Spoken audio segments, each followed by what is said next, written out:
Oh my! This anime looks beautiful! I wonder what it's about! What?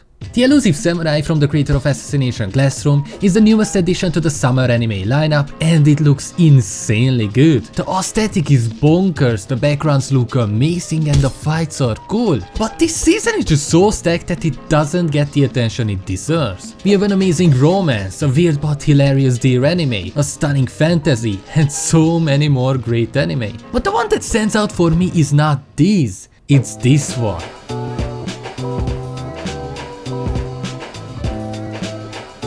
The Elusive Samurai follows the life of 8-year-old Hojo Tokiyuki, the next successor of the Kamakura shogunate in 1333. He's just a young boy who doesn't want to be like his father. A shogun who can't have his own will, can't do his own thing, and is controlled by other people. He lacks any sort of talent and always runs away from people who want to help him. But despite all of that, he's happy with his life. Everyone around him seems to support him. However, one day his life turns into literal hell. But what happened? 2 years prior, the Hojo clan was in conflict with the Emperor Go-Daigo, who lost and was exiled. However, just 2 years later he escaped and tried to launch a second invasion, during which the general of the Hojo clan switched sides, brutally destroying everything and everyone from the Hojo clan, except for Hojo Tokiyuki, who escaped with a priest that wanted to help him build up an army to take back the Kamakura shogunate. Now we get to follow his journey as he meets more and more people that can help him, while in the meantime also heavily focusing on him gaining trust of others and turning into a real leader. At first, the anime sounds really simple and at some point even repetitive. I mean,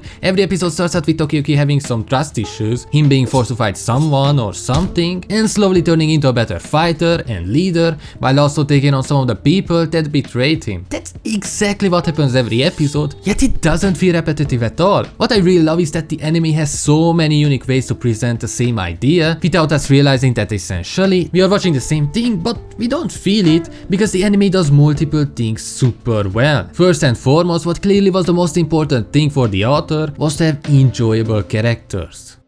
We have Tokiyuki, the leader of the team, who throughout his life hated the idea of practicing. He didn't feel the need for it, and now he doesn't have any skills to defend himself. However, what he always loved was hiding and running away, which made him really good at moving around quickly and avoiding danger. One mistake a lot of anime makes with revenge stories is that the main character usually undergoes a sudden change and becomes completely different from what we initially saw, making it feel cheap. However, I love that Tokiyuki doesn't change at all. He doesn't become more mature or turn into an evil maniac, he acts like a child would. He is confused and terrified, not really understanding what he can do, and that is such a cool thing. The story heavily focuses on making him into a leader rather than him suddenly becoming one. There will be a lot of people who dislike this aspect and find him annoying for how slowly he improves, but I like that the author takes their time with it and makes it one of the main aspects of the show that drives the story forward. The other main character of the story is Yorishige, a Shinto priest who I haven't mentioned yet, but there are two important things you should know about him. He's really weird, but also really funny. Just before the shogunate was overtaken, he met Tokiyuki and told him that he saw a vision where, in 2 years, Tokiyuki would become a hero. All of this in a really unique way, to say the least.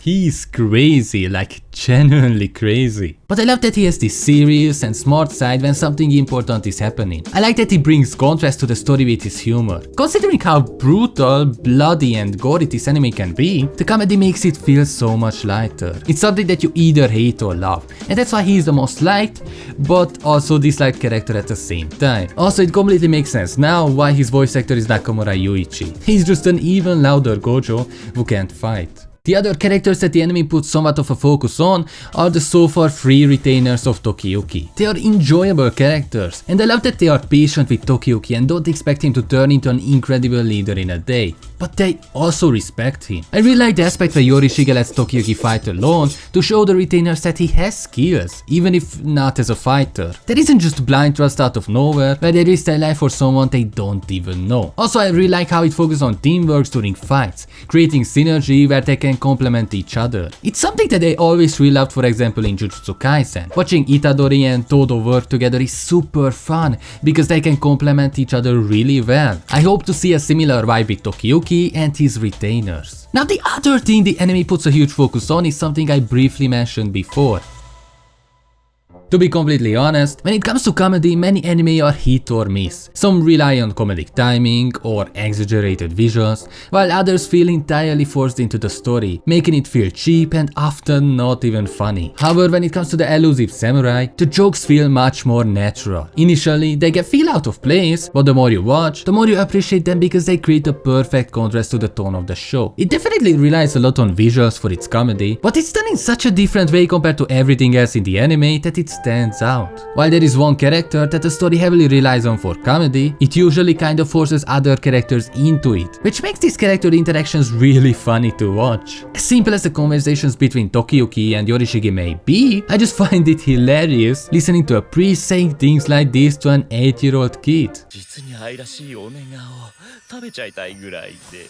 父様、時行様は悪夢にうなされてるところよ。 There are a lot of anime that can make me smile, but it's rare for one to make me laugh, and this anime is simply able to do that. Now, one other thing that stands out about this anime has to be its visuals.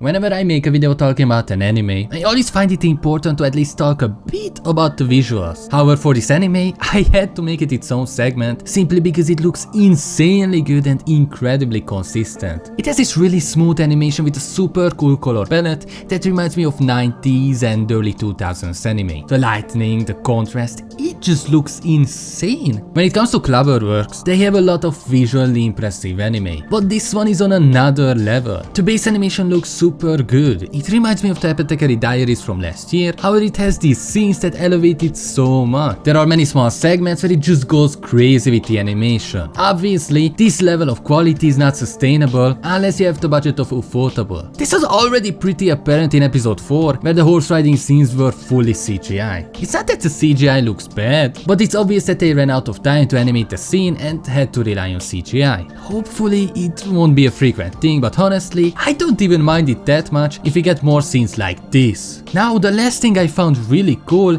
and this is more just a fun fact, is its historical accuracy. This anime is surprisingly accurate when it comes to historical events, but it's also interesting how random the writer's choice of event is. Hojo Tokiyuki in Japanese history is quite an insignificant person, while the antagonist, Ashikaga Takauji, is viewed as one of the greatest heroes or villains in Japanese history. Yet despite that, we follow someone who wasn't well known, and I love that. His story is not exactly perfect, there are a lot of things that went wrong. I appreciate that the writer chose to write about him, because it makes for a more interesting story. When you're a writer and write about something historical, you usually want to pick an event that is fairly popular. But this one is the exact opposite. Spoiler alert, by the way, this is not a success story, at least in real life. Hojo Tokiyuki failed and died at a young age, so I wonder where the story will conclude. Overall, the Elusive Samurai is my favorite anime from this season. It has a simple but interesting story, visually it looks amazing, and most importantly, it's super fun to watch. If you want to see what other seasonal anime I will talk about next week, make sure to like and subscribe, and if you want to see what other anime this season has to offer, click on this video. Goodbye.